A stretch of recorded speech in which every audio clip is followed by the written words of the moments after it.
Hey, Brad Lancaster here, author of the books Rainwater Harvesting for Dry Lands and Beyond.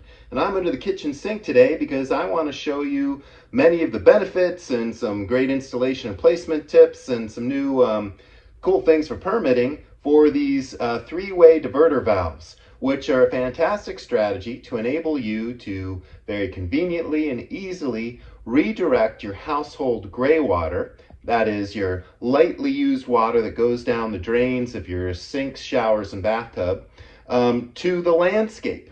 Now, you can use this valve to either direct that water to your landscape for free irrigation water or the sewer, depending on what goes down the drain and how saturated the soils are out in your landscape. Now, when you redirect your gray water to the landscape, and if you're doing that from all your sink, showers, tubs, and even your washing machine, you can meet the majority of your outdoor irrigation needs with that free gray water. I mean, you've already paid for it and you've already used it once. Why not use it yet again? Okay, so instead of using virgin drinking water from the hose, you can use this gray water, and plants do great with it.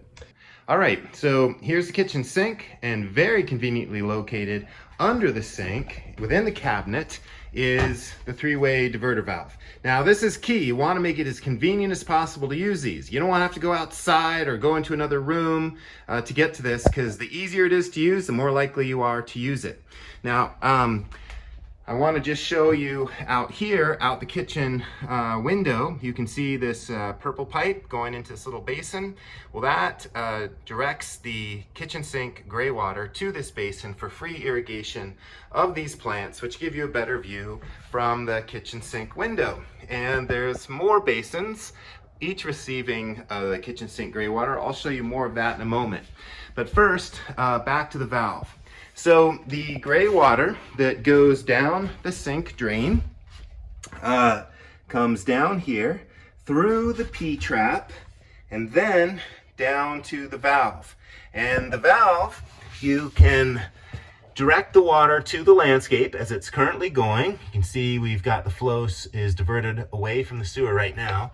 Or I can redirect. And now, whoops, let me redirect this way. So now the gray water will go to the sewer as opposed to the landscape. And why do I want these options? Well, let's say I'm using chlorinated bleach, which is not good for soil life or plants. I direct that water to the sewer. Better yet, don't use chlorinated bleach. Instead, use hydrogen peroxide bleach. Then you can keep the water going to the landscape. Now, if my soils outside are totally saturated with moisture because it's been raining for days, and maybe I don't want more water going out there, well, again, I can redirect the water to the sewer. But I would say, I find probably 98% of the time, I am keeping my water going to the landscape.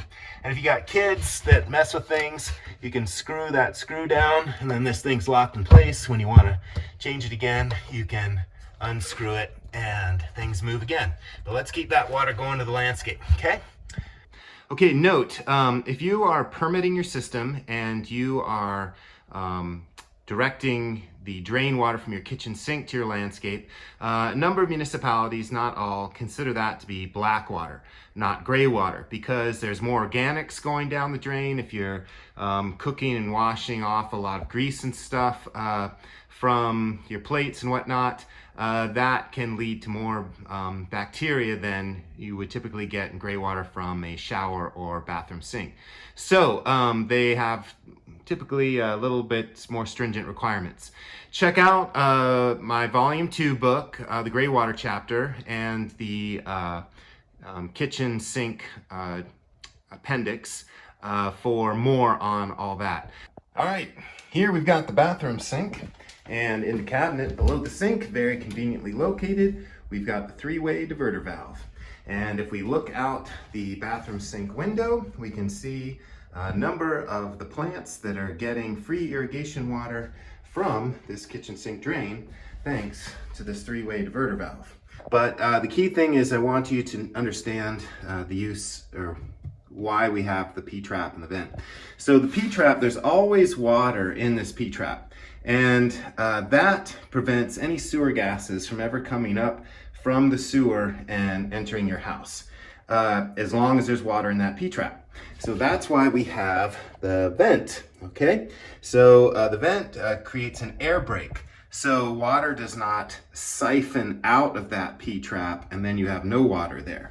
Okay, there's always some water in that P-trap thanks to that, both that and the vent. So we place our three-way diverter valve downstream of both P-trap and vent.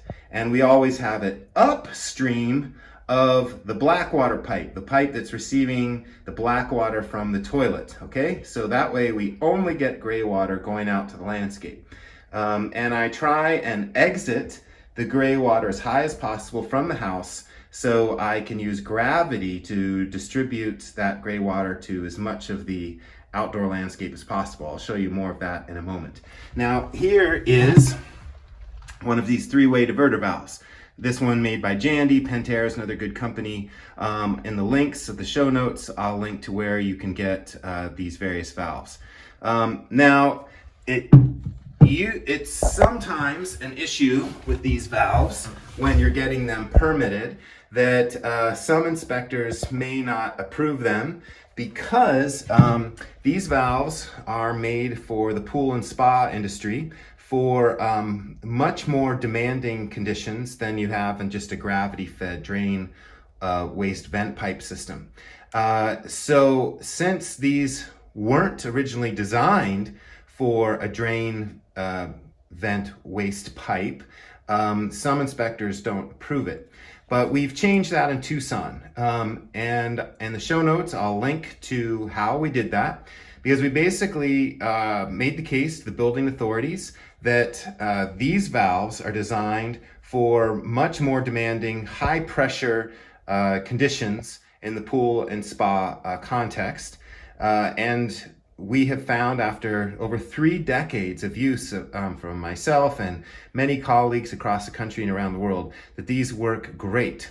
So we have legalized through an official position by the City of Tucson building officials that these can be used in Greywater-harvesting systems in household applications, residential applications. So again, look to the show notes for how we did that, how you could do the same in your place. You could take the letter that we bring to the city officials, to your city officials, to get stuff passed as well. Okay, another key thing about these valves is you see here it says inlet.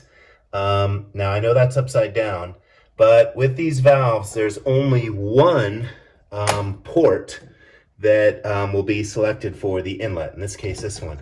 And the great thing about the way they design these is I cannot close off the inlet. I mean, I can turn it other ways, but they design it so you can never close the inlet. Okay, that's great. So that really reduces human error. So you can change which port gets the inlet. Right now, it's this one, because there's the inlet on the faceplate. You can unscrew the faceplate and you can change which port is the inlet. Okay, now it's this one. Okay, and then I can change it again here. Then you just reinsert the screws, put it in, it's all ready to go. Make sure plumbers know they can do that if you got a plumber doing the work for you. Because I've experienced in the past some plumbers didn't realize that, and then he created some unnecessarily complex plumbing to change the inlet when all they needed to do was just rotate the faceplate. Okay, another great thing about the removable faceplate of the valve is it gives you a whole nother clean out should you need it. Clean out and access point. I've never needed that, but good to know it's there should I need it. Okay, it's most convenient and easiest and the least expensive to direct your household gray water to the landscape when your gray water source is against an exterior wall. So you just have to puncture that wall to get it outside to that landscape. But you can still direct water from gray water sources such as this bathtub out to the landscape if it's not against an exterior wall, if you have a crawl space as we do here. or if a gray water harvesting stub out is installed at the time construction. That's the section of pipe redirecting the gray water out to the landscape is done at time of installation, so you don't have to cut through your floor or walls after the fact. I will link to the show notes for much more information on that. The city of Tucson actually requires that in new home construction and offers up to $1,000 gray water harvesting rebate as long as the user of the gray water system takes a free 3-hour class. I'll link to that in the show notes. Okay, so here is the bathtub drain. Next to the bathtub right here, we've got a little trap door. Lift the trap door, and we have got the 3-way diverter valve. So right now I've got the flow coming from the bathtub. I've shut off the flow to the sewer, so it's all going to the landscape. It's essential that you label all this so you know when you're using the valve which, where you're directing that water, okay? Another little tip is, we want to make this as convenient as possible. So that 3-way valve is here in the same room as the bathtub. So you don't have to go outside in bad weather to change the valve. It's right here. I mean, you can put it outside, but I like to build in convenience, reward the people for doing the right thing. Now, I also want to show you a little detail. I don't know if you can see here how we have sloped the roof of this trap door just because of its placement, okay? It's next to the toilet. If you got some guys urinating into this thing and their aim's not good, you don't want urine to pool, you want it to drain off, okay? Better yet, train the guys using this so they use it right. Now let's say you don't have a crawl space under the floor where you can access plumbing. And the way your home has been designed and or built is it's just not practical to put that 3-way valve in the same room as the source of the gray water.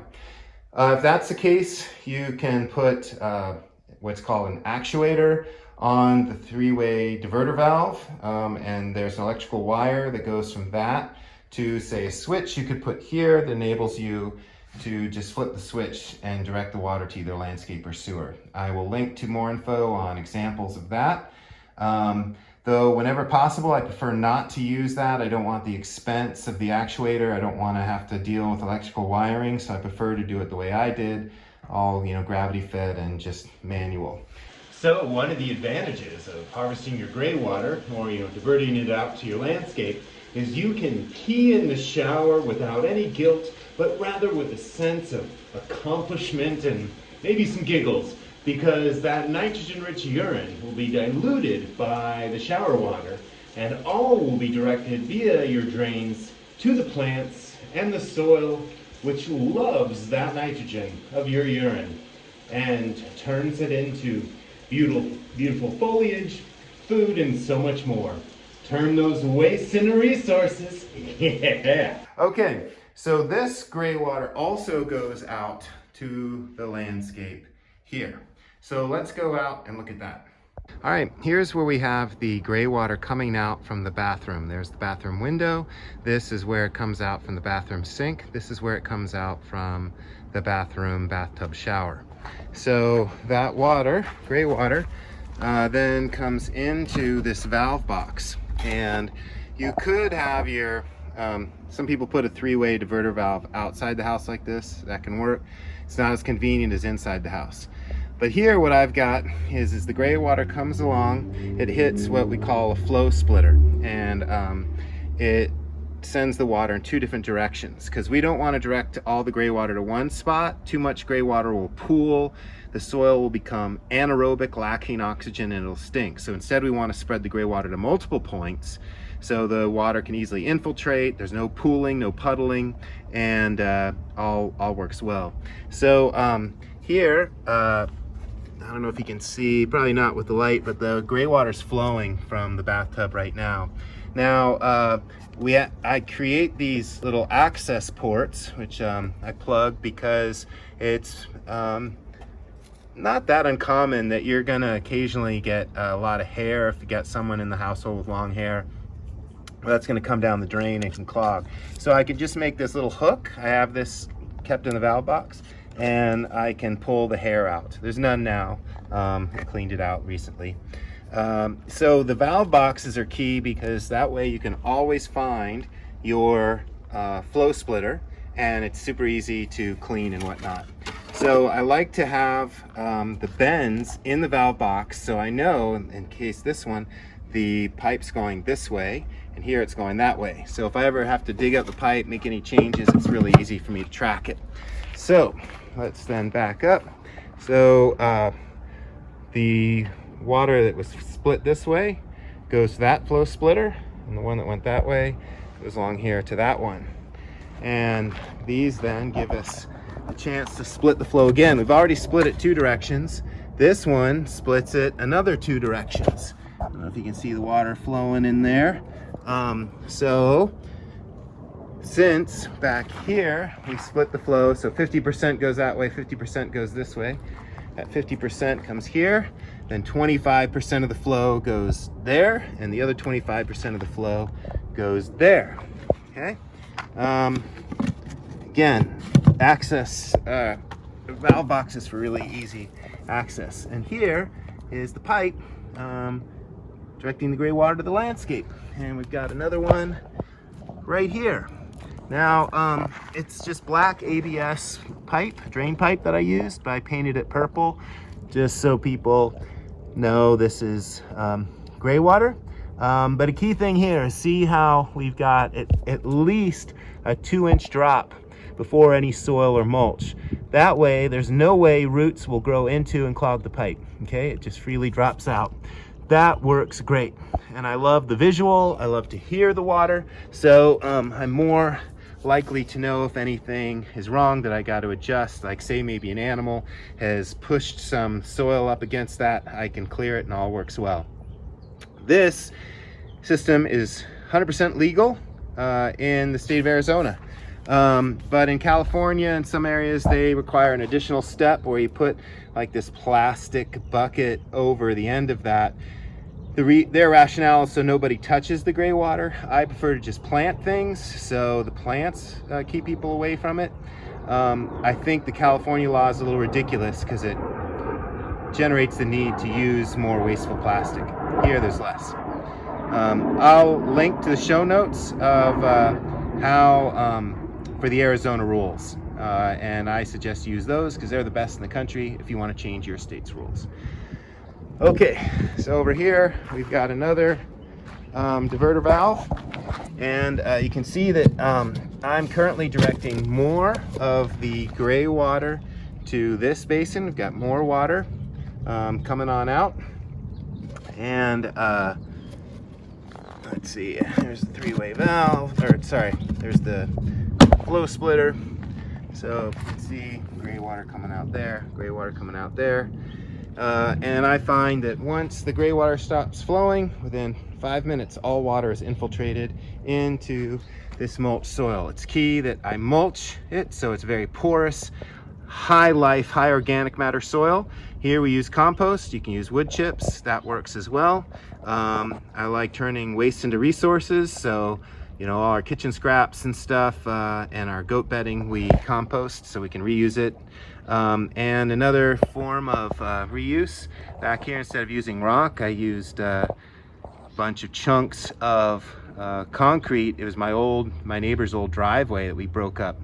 I like to call that urbanite because you find so much of this broken up concrete in the urban setting. So that's another great reuse. So the plantings in here that are receiving the gray water, the majority of these plantings are just a year old. They were just 1 gallon size plantings. The exception is this volunteer tree and the pomegranate. Those are a few years old. So they are getting all their water just from household gray water, and also the runoff from the roof, which slopes down, hits the path, and so that runoff, and along with the rainwater that hits the path direct, is directed to this rain garden. So I like to place, well, I don't plant any plant until I first planted the rain, with these rain garden like topography, where the low spot where the water accumulates, that's where I put my plants, either in the basin or just beside it where it can access that water. And then I direct my gray water to those same rain gardens. So in the times of no rain, the gray water is my water source. And the other great thing about these rain gardens is they're the low spots, so they capture all good things, not just water, but also leaf drop and the organic matter. The fertility just keeps building because that's where it gathers. Cool.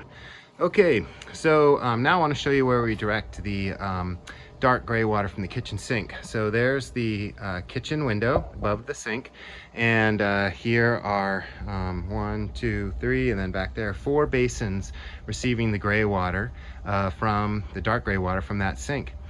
So this is a lightly used side yard. There's no traffic because behind me it's a dead-end fence. So this is a great way to irrigate these plantings that are going to continue to grow and give us a continually enhanced view from the windows, and a nice little privacy break between us and the neighbors. And as these kidney wood trees grow, they are going to create more shade both for us and the neighbor, helping cool us down in our hot summers. Just irrigated for free with that gray water. Okay, let's take a closer look at the plumbing. So here, this is receiving the dark gray water from the kitchen sink that we want to send out to the landscape, okay? Whereas this bit of plumbing, this is when we direct the water from the diverter valve to the sewer. It goes down to the sewer, and we have a clean out there, and at the top we have a vent for that air brake for the P-trap that's just on the other side of the wall. So let's look at the plumbing for the kitchen sink drain water flow that we're sending to the landscape. So I have a little cap here that's removable. That gives me a clean out for the plumbing should I need it. And I've also got this clean out here in the form of the opening on the flow splitter. This part is called a double L, okay? It L's to 2 different directions. I'll link to more info on that. And I used a threaded PVC plug after threading the hole. In this case, the other scenarios I showed you was a rubber plug and a cork. All work, okay? So this then sends water down to that basin, and it's got a valve there with another flow splitter that splits the water 2 ways. And then this sends 50% of the water to these basins, okay? But first, I want to show you when we're installing the plumbing in the landscape with the branch drain system. I like these inspectors levels. I'll link in the show notes to where you can get these and how to use them. Now, if you look here, you can see how the bubble right there is touching the 0. That means it's level. And here, the bubbles between the 2 lines, that's level. So the cool thing with this particular level is if I want to slope on my pipe, like I can lift one side, and once the edge of that bubble is touching the 1/4, that means it's got a 1/4 inch drop for every linear foot of pipe, a 2% slope. That's the ideal slope for our gray water pipe. You can go more, but you don't want to go less. Okay, so the water comes from there, hits another flow splitter, so half the flow is going there, then 25% of the flow is going here. Although I could make more or less water go. I can either have this flow splitter level, or I could angle it so more of the flow goes down that way. That's where it comes down to just figuring out the details for what you need on your site. So again, I've got the water pooling out from the pipe, dropping. I've got over a 3-inch drop from between the bottom of the pipe and the mulch, so no way roots are going to clog that. And then, I'll come back to that. We've got the water flow coming here into this valve box. I like this valve box better than the other because it's smaller, less plastic. Should have got a smaller one for the other. But what I wanted to show you here is instead of using double L, I used a Y for my flow splitter. That works too, okay? And this is a standard part. So you can see the water flowing in there. And I've got about half the flow coming to this flow splitter, going here, and the other half goes there and here into this basin. And again, once I stop the flow of gray water, within 5 minutes there will be no water on the surface. It all will have infiltrated. So that way we don't have mosquito issues because the water is below the surface, not on the surface. We don't have smell because there's lots of oxygen still in the soil. It's aerobic, not anaerobic, meaning lacking oxygen. And I also want to point out that, here we've got the urbanite, we've got some rock that I use to line the steep banks of the basins, but I have absolutely no rock or gravel on the bottom because rock and gravel impede infiltration, they don't enhance it. And so instead I just use organic matter. That's the best stuff. That feeds the soil life, which is the natural biofilter of the gray water, okay, and the soaps and stuff that's in it. And then the roots access that water.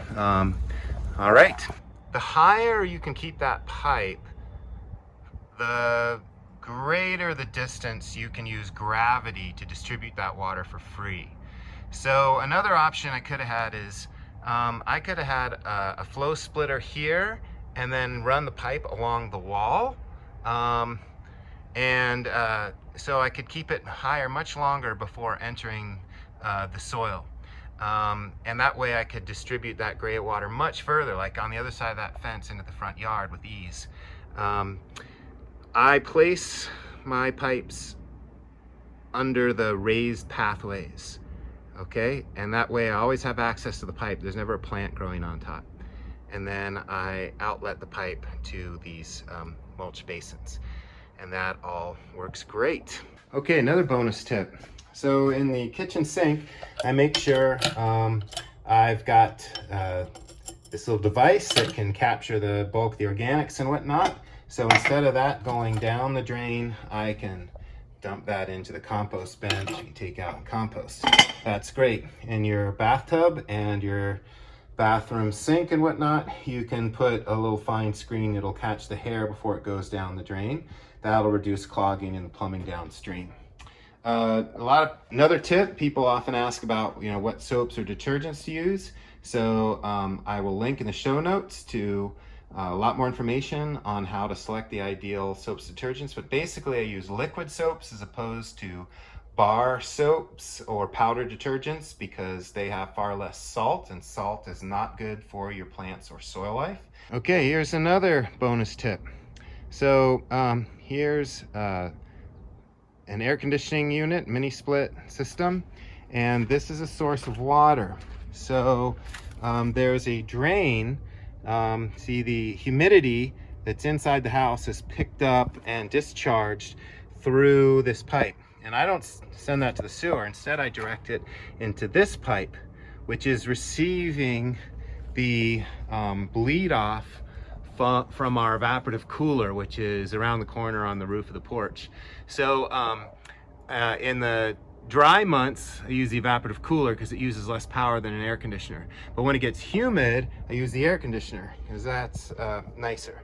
But the wastewater turned resource water from both, I collect in this pipe, which is then directed into this basin.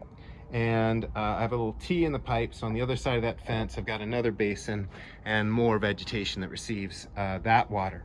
So the thing is, air conditioning condensate, that's salt-free water, that's more or less distilled water, so that's really nice for plants, whereas the evaporative cooler water, it's really high in salts. So the air conditioning condensate helps dilute the salts that have been introduced from the evaporative cooler. The other thing that can dilute those salts is in this basin I also collect rainwater, which is salt-free. So rainwater pouring off my neighbor's roof hits their driveway on the other side of this fence, which is sloped to come under the fence. That's how we got the gap. Fill this basin and these basins. So we're capturing all free on-site waters. Yes! All right, for more information, I cannot recommend enough the full color editions of my books, Rainwater Harvesting for Drylands and Beyond, volumes 1 and 2. All kinds of incredible information that goes way beyond what I've discussed today and goes into much greater detail in what I showed you today, so that you can very easily design and install, use, and maintain your graywater systems. And I show you a great many other graywater systems, especially in my Volume 2 book, Rainwater Harvesting for Drylands and Beyond, Volume 2, in which I've got a whole chapter devoted to graywater harvesting and a whole appendix devoted to dark graywater harvesting. I also give you a lot of great information on how you can help change laws and policy in your area if they need changing. For example, how the state of Arizona legalized the safe, simple, and inexpensive harvest of graywater statewide, how we did the same thing with dark graywater with the kitchen sink, and how we've legalized the use of various parts to make a more effective, safe, and inexpensive system. Also be sure to check out my website, harvestingrainwater.com. Also has a ton of other information on all kinds of other ways you can harvest water, such free on-site water, such as rainwater, street runoff, and much, much more. So check all that out, and thanks so much for watching.